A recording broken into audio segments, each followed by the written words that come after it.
Question 5 then is about probability and independent events and conditional probability. So we're given two events C and D, which we are told are independent events, which is very important. So the probability of C is 2k, probability of D is 3k squared, with k taking some value between 0 and 0.5. First of all, then we're asked to write an expression in terms of writing an expression for probability of C intersection D.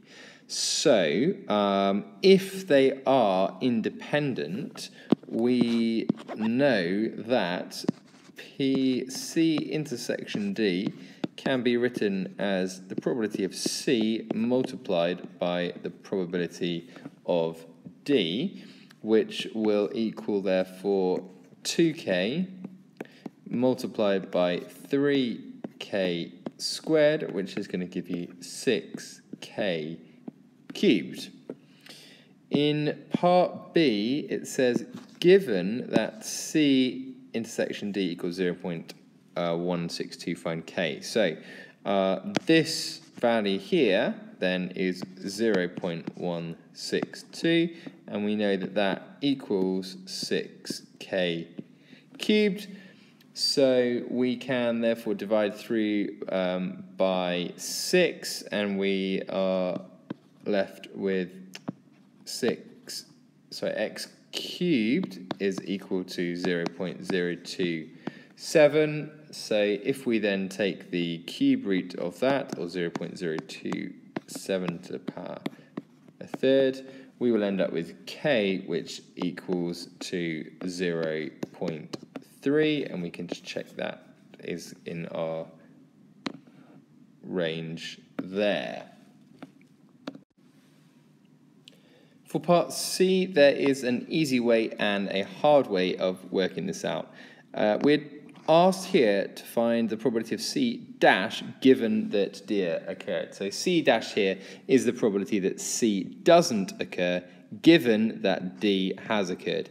Now, at the top here, we are told they are independent events, which means D does not have any impact on C or C dash. So we can interpret this as just the probability of C dash, which is the probability that C doesn't occur. We know from earlier on that we said K took a value of 0.3, so the probability of C occurring is 0.6, therefore the probability of C dash occurring the complement is 1 minus 0.6, which equals 0.4. That is the easy way of thinking about this question. The hard way of thinking about it is trying to actually apply the formula. So if you imagine a Venn diagram, you can think of having C and D. Here we're told that the intersection is 0.162, so this would be 0.162 here.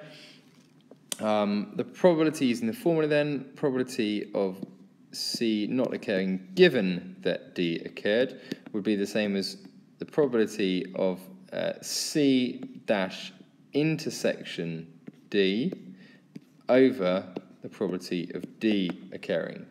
So the probability of C not occurring and D occurring would be the same as this, probability of D occurring minus this region here, probability of C and D occurring, all over the probability of D occurring.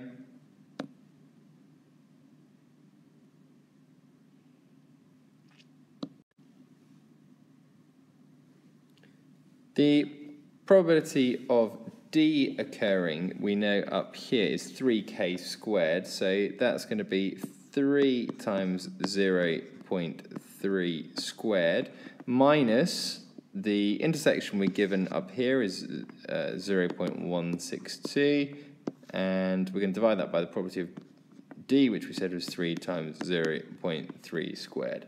And if we do that, we will also end up with 0.4, but I'm sure you'll agree this method up here is by far the more efficient.